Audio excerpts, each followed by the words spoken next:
good Wednesday morning. Got a couple of quarterbacks yesterday for the Jets and Giants. One who is hoping to come, actually both that are hoping to come back this season now that I think about it. Aaron Rodgers and Daniel Jones speaking on their respective national shows. It's funny to me, like, we know that Pat McAfee's paying Aaron Rodgers over $1 million to do that spot. Not shocking, but the fact that anybody is paying Daniel Jones any amount of money to speak on their show weekly is hilarious. It's just hilarious. Trying to get through that Kay Adams interview with Daniel Jones it's like being waterboarded. I mean, it is horrendous.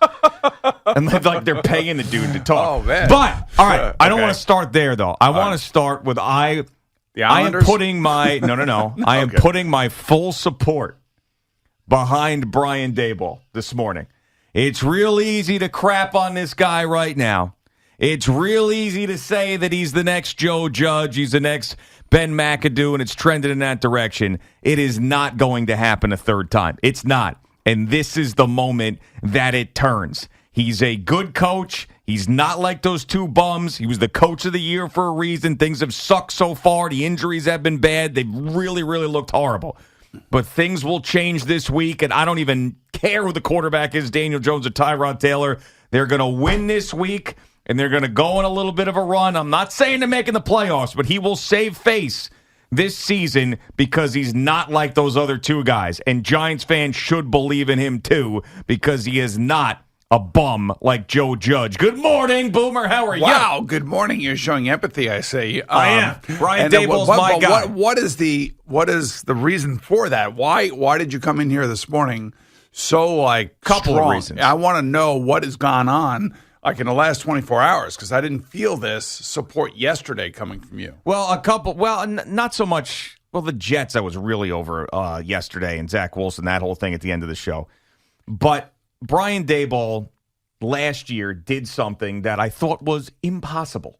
Absolutely impossible, which was to get that team to the playoffs. Not only get that team to the playoffs, win a playoff game, and get Daniel Jones to a point in his career where he could get paid like a top 10 quarterback. And I don't know if anybody else could have done that in football, maybe other than Andy Reid or, not even Bill Belichick. We see what he's doing with a young quarterback. There's so few people, maybe Sean McVay, someone like that, Zach Taylor, young offensive mind. There's only a handful of people that could have pulled that off last year with Isaiah Hodgins being the best wide receiver.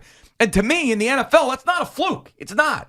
And you think about all the crap that has happened with the Giants so far on the year. Saquon Barkley's out. Andrew Thomas is out. A million offensive line injuries. And then looking back on how that defense played finally, and I don't think that was a fluke either. Finally, you're seeing Dexter Lawrence be the dominant force that he is. Bobby Okereke had a great game. That secondary picked up. I just think that this team is better than they've shown, much better than they've shown. The schedule lightens up in a big way.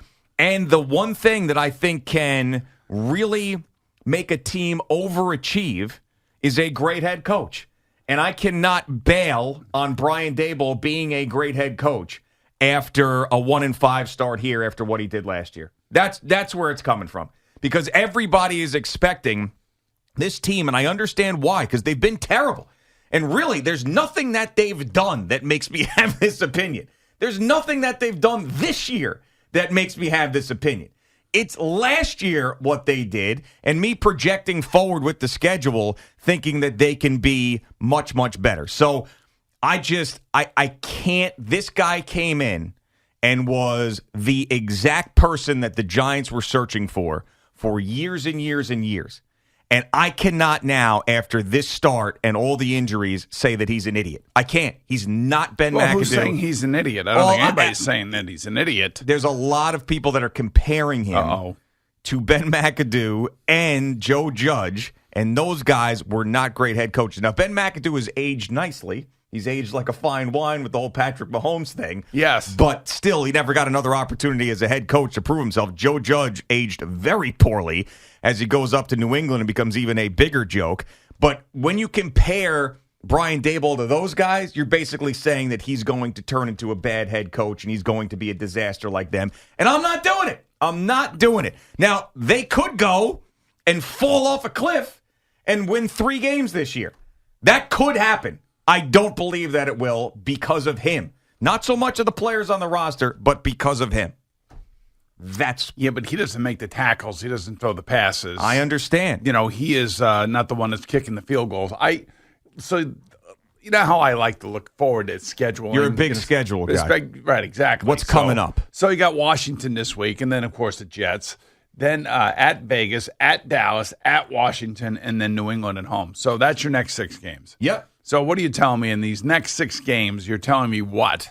Well, as I said yesterday, the best case. And then the bye. The reason I did Right. that is because the bye is after that 6th game, which is the Patriots at home. Right. So the best case scenario would be that you end up going into the bye 6-6, and you only lose to the Cowboys, at Dallas that week. That would be the absolute best case scenario. I can't say that they're going to go undefeated there.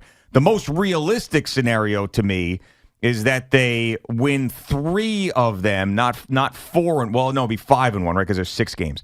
So they win 4 of them, that they end up going 4-2 and drop another one in there somewhere. That's the most realistic thing. But I do think that it's not out of the question that they end up winning 5 out of the next 6, but they're going to have to win 4 out of the next 6 for sure. And those opponents, and it's really, this game and putting my neck on the line for Brian Daboll before this game is a little tricky because we're going to learn a lot about the Giants this week at home against the Commanders because they have played. You look at the stretch of teams that they have played leading into this game. The Niners, the Seahawks, the Dolphins, the Bills.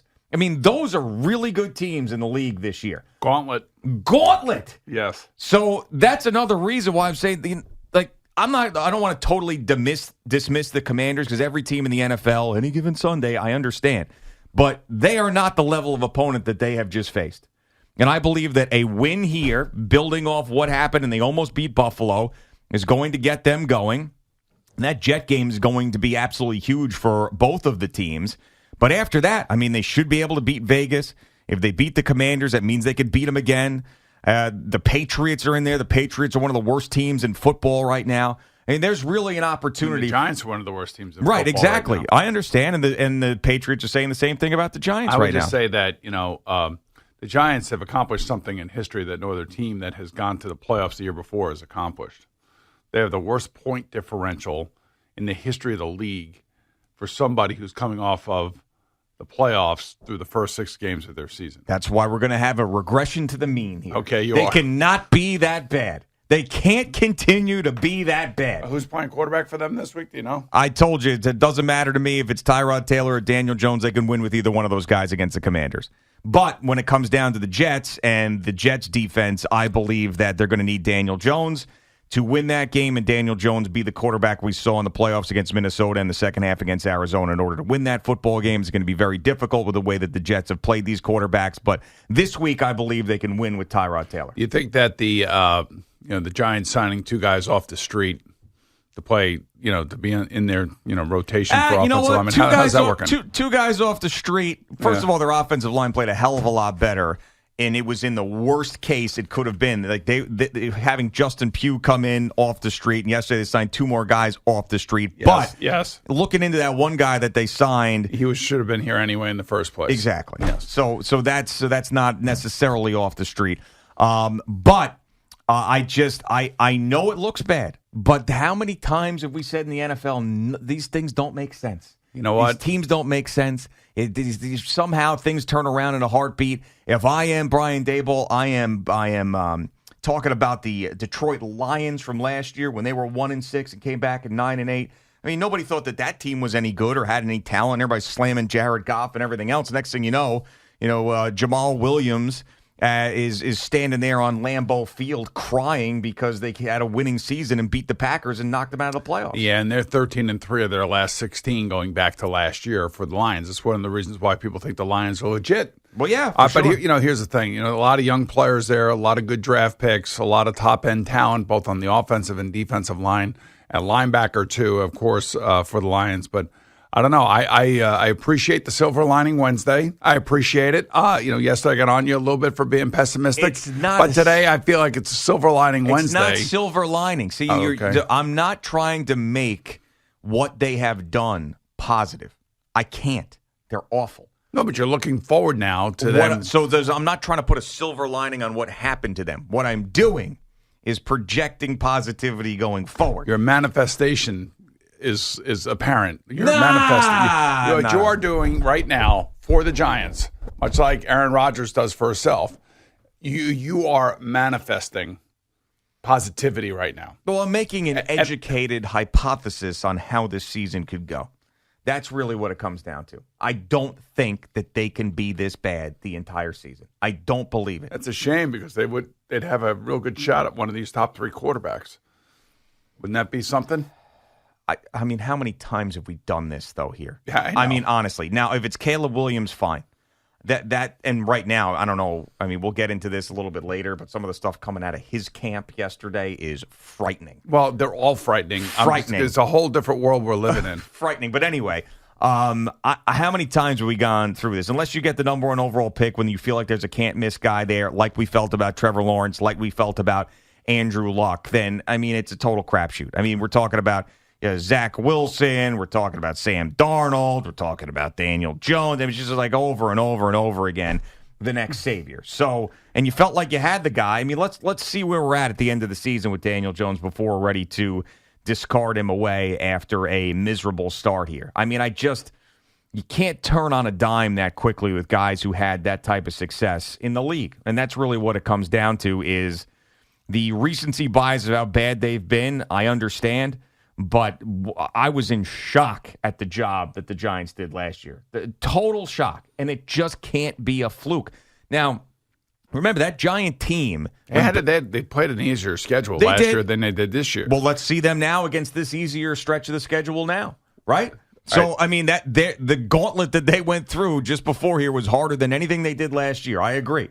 But now it softens up. So now is the time for them to stack some wins. Now is the time. Listen, I live stacking wins, scheduling, softening up. I mean, you are really getting knee-deep into the sports talk vernacular. But I would just say... Stack a win. Stack those dubs. Eat a dub like Jameis Winston. Yeah, no game is easy. No game is easy in the NFL. And I don't care...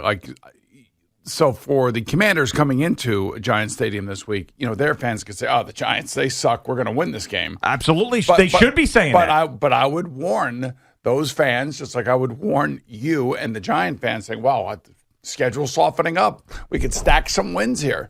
I mean, look, man, it ain't that easy. We're here on a Wednesday. They're going to go out and practice today. I would hope that, and it's hard. It's just a human nature thing. I would hope that the players would show up, give their best efforts in practice, prepare like they are 6-1. I'll never forget, we were in the middle of a losing season, 1987. That was a strike year. And I think we were something like 2-9 or something, or 2-10. It was ugly. And Sam Weiss said to us in a meeting, like on a Wednesday morning meeting, and we had about 4 or 5 games left. And he said, guys, if we ever get ourselves into the playoffs, this is going to be like the run to the Super Bowl. He wanted us to imagine that we were on our way to the Super Bowl, that we were playing a wild card game, then we were playing a divisional game, then we were playing a championship game, and then we were playing in the Super Bowl, right? And he goes, you got to prepare like that. You got to think like that. And one of my teammates raised his hand, and he said, "Yes, Dave." And my teammate said, "You're going to pay us like we're going to the playoffs." So the point being is that you want guys showing up and really putting their best effort forward. But the reality is that there are a lot of guys on that team that are ready to jump ship because going to work under these circumstances, under this pressure, is not a lot of fun. No, I've of course, and we've heard that from you with your experiences. Some other athletes that say, even though it's the greatest job and getting paid well, it's horrible when you're in the midst of a terrible season. But I think that they're just short of that. Now, if they lose this game, they're in it. They're totally in it. So, and the thing about it is, so here I am, 35 years old, Jets, 1995, Richie Kotite. Team stinks. Nobody knows what they're doing. 4 games left to go in the season. I pull everybody into our room, our offensive room, and I said, I want everybody to give me their goals for the rest of the season. I want you to give me your goals for this game and the goals for the rest of the season. I need you to focus in on what we need to do to try to at least protect ourselves on the field. Yeah. Because there's a lot of guys scattering at that point. Mm-hmm. And who really wants to lay it on the line and blow out a knee in a meaningless season? Well, here you are playing into my point. Richie Kotite, miserable head coach. There is no questioning that. Guy didn't have it to be a head coach. Guys were scattering. You were the person who had to keep it together. I tried. Brian Daboll is not Richie Kotite. That is the thesis statement for this morning, that Brian Daboll is not going to let this thing fall apart. I can't go from, it was just August, where I'm sitting next to Brian Daboll going, this guy's the next great Giants head coach. Thinking that in my head after what he did last year, his personality, everything he did. And now I'm sitting here in the middle of October thinking that this season's going to fall completely apart. I can't do that. I can't flip-flop like that. I can't that quickly. So he is going to figure this out to the point where they're respectable. Not like they're going to go on a run like the 2007 Giants, but they're not going to be in that conversation where this thing falls apart, where they got 2 or 3 wins, and we're talking about them tanking the last couple games of the season because they want Caleb Williams. All right, they're not going to be that team. Well, they don't tank. You know what I mean? The players and coaches don't tank. But I will ask you this. Did you run into like some Giant fans yesterday or something? Was there like no? Did you have some? I'm just trying to think. It felt like you saw the light yesterday or something after we left here. No, I didn't. I didn't run into any Giants fans at all. No, I didn't. You came up with this whole thing yourself. Well, was that so hard to believe? Well, I mean, normally your realm is reality. Like you deal in practical situations and what you see. Like the whole Zach Wilson thing. Like you see that and you can't manifest a positive thought around that other than I hope he does well. That's where you're manifesting. Like that's your positive aspect of that. Well, that's yes. This is a perfect way to explain and it. What have you seen from the Giants last year? I told you what I saw from that's last year. But this year. But Brian Daboll is what I saw last year, and Brian Daboll is not going to let this thing fall apart. And I really believe that the games that they just played, there's very few. That might be the toughest stretch of games that anybody has had. 4 games in a row that the Giants have had. What about what the Jets have done? I mean, they had Denver in there. I mean, they lost to the Patriots, and Denver was in there. So, but the Patriots weren't the Patriots that we know now after these last 3 weeks. It's a bad comparison. The Giants are the games that they had were tough. Not even close to where the Jets were schedule-wise tough. Not even close. And you're thinking that the Commanders are going to come in here like the Washington Generals. I never said that. Okay. I said that. I never said that they're going to come in like the Washington Generals. You said that the schedule lightens up. Well, it does. That's a fact. And they're going to stack some W's. That is a fact that it lightens up. That's what you said. Did you say that, Al? Did it not? They're going to eat some W's. Eat some W's. But Eddie, wait, time out. Eddie, did he just say that they're going to stack some W's and that the schedule softens up? It does. 100%. Time out. You're telling me that it doesn't? All right. San Francisco, Seattle, Miami, Buffalo, Washington, Zach Wilson. Are we forgetting about Arizona? Arizona in there. No, but I'm saying the last 4 games. Oh, okay. Stay with me, man. I know it's hard. I'm right here. San Francisco, Seattle, Miami, Buffalo. 4. 1, 2, 3, 4. Washington. You got to calm down and stop yelling. Stop yelling. Zach Wilson, Vegas, and then Dallas is tough. Then you got Washington and New England again. That is the definition of softening up. All right. It is. All right. Can't argue that. Stop yelling. Can't argue that. Stop yelling. Can't argue You're that. yelling. Does it soften up? I don't know. The Jets a soft team?